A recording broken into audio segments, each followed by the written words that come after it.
This is a demo that's going to introduce some of the basic functions of Rhino, drawing curves, creating points and surfaces, so we can ultimately start creating some geometry here.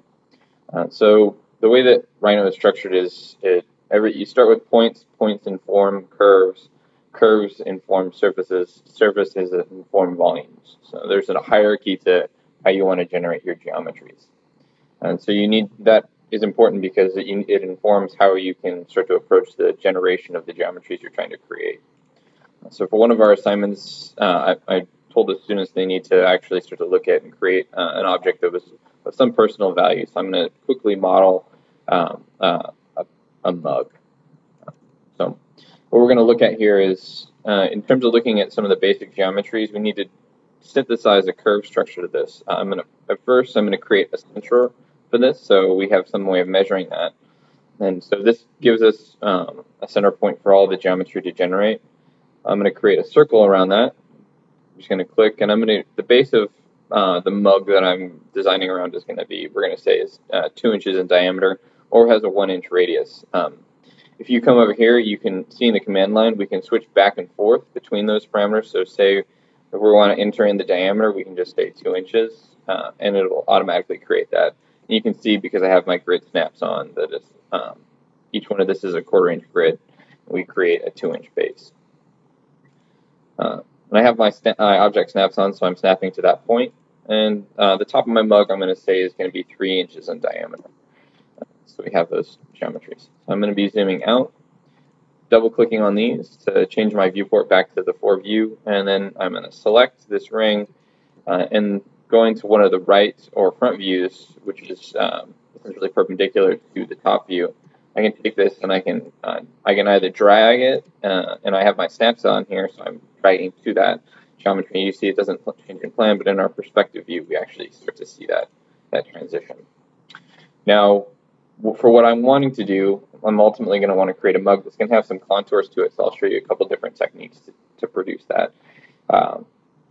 The other thing in here is dragging is really not necessarily the best technique. We can also type move, and we can move it to be 4 inches using our keyboard in the command line. You see I type 4. Or I can also come over here and use the move command, type 4 inches. So there's a lot of different ways that you guys can start to engage the interface here to create what you want to create. All right, so the first thing we need to do is we need to essentially have a wireframe for this construction and understand some of the methodologies that we're going to create or utilize to create this. There's the first methodology I'm going to show you is creating a loft. Lofting basically takes a series of curves and gives us something we can basically create a surface that moves through it, so it'll move through these guys. So I'm going to take this, and what I just did right now while I was talking is I just took this and I copied it using the copy function. You can also type copy, and then moved it down from that origin. So I'm going to also take this, and I'm going to scale it down slightly so the cup has some topography here. I'm just going to, you can see how this is starting to work. From there, using some of the selection conventions, we can select from right to left. Anything that touches that dashed line gets selected, or left to right. Anything that's in the enclosed box gets selected. I'm just going to take that and type the command loft. Right, and that creates a surface. You can't really see that because I don't have my shaded viewport on, but we can actually, if we shade that, we can create that. So come here, we see our vessel here that we created. And you can see, if we take this, I'm going to turn off the isoforms here. I'll just hide the geometry. Essentially, we have each one of these guys registering on the surface of that curve. So type show to reveal that.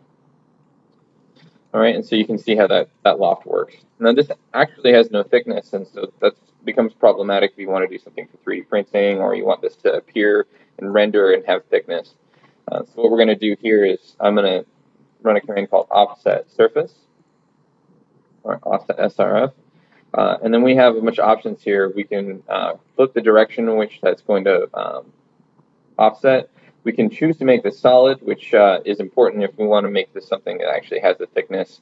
Otherwise, what it'll do is it'll just offset a surface, and you have to basically create a loft in between them, or something similar to close that off. So we do want this to be solid. You can also make it double thickness. I don't need to do that, but I encourage you guys to explore that. And so I'm going to give this 1/4 inch thickness. This is going to be a relatively, make it a little bit thinner, 0.2 inches thick. And it goes through and it actually creates this nice solid here. You'll note that we don't have a base to this guy as yet, but we'll go ahead and also create that. So what we're going to have here is we have a planar curve here that I obviously drew. So if I go under my surface commands, I can go over here and create a surface from planar curves. And I've done that. And now using the exact same command, I'm going to go ahead and offset surface. Same thickness as a solid, type S. All right, and then I'm going to go ahead and do that. You can see that this is now essentially ready to go here. And this is the really basic component here of our guy. I'm going to take these and going against some of my better judgments, I'm going to go ahead and group these together so that I don't need to merge them. If I wanted to 3D print this, this is essentially ready to go. From there, I need to basically take this and create a handle for my guy here. So I'm going to go ahead and shade this so I can see. I'm not being incredibly precise with this, so I'm going to go ahead and do this. So I can be clear about what I'm doing. I'm going to create a 3-degree curve with this command. So I'm just going to go ahead and left click. And then I'm going to go ahead and just sort of rough out the contours for my mug here. Handle. All right, and you can see that that actually is going to touch pretty comfortably. Now I need to go ahead and give this, since this is just a guideline, I'm going to go ahead and use the offset curve command. And I'm going to make that 0.1 because I want this to sort of maintain this same thickness. So I offset that. If you right click, you can repeat the last command. That's a really handy functioning this. And so now I don't need this guy. So I'll go ahead and if I take my object properties and I'll put that on the red layer and I'll turn that off because I don't need that. All right. So then I'm going to close this off so I can create some surface geometries. I'll take this and type join. To join them, you also use the connection tool here. And then we can go ahead and if you type close curve, it'll automatically close that geometry. I'm going to go ahead and move this over using the drag command just to sort of eyeball that. And maybe I'll turn off my snap so I can sort of massage this into place. Okay. I'm going to take this and I'm going to turn my snaps back on. There, we can go through this and take an extrude curve. This goes through here, and there's also another set of options that appear in our command line.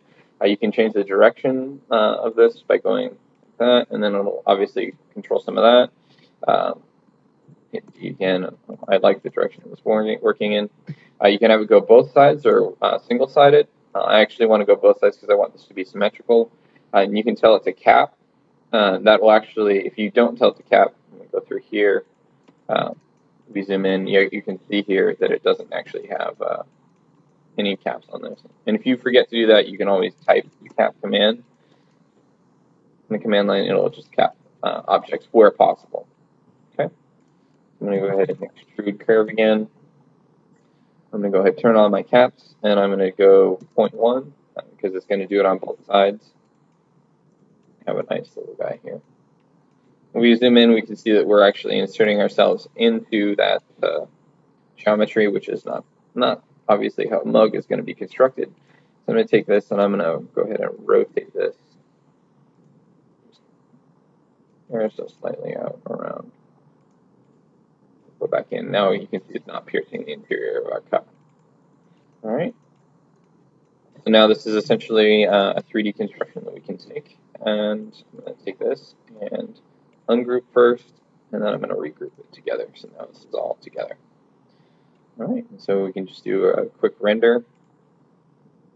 See, we have a cup. Some of the basics.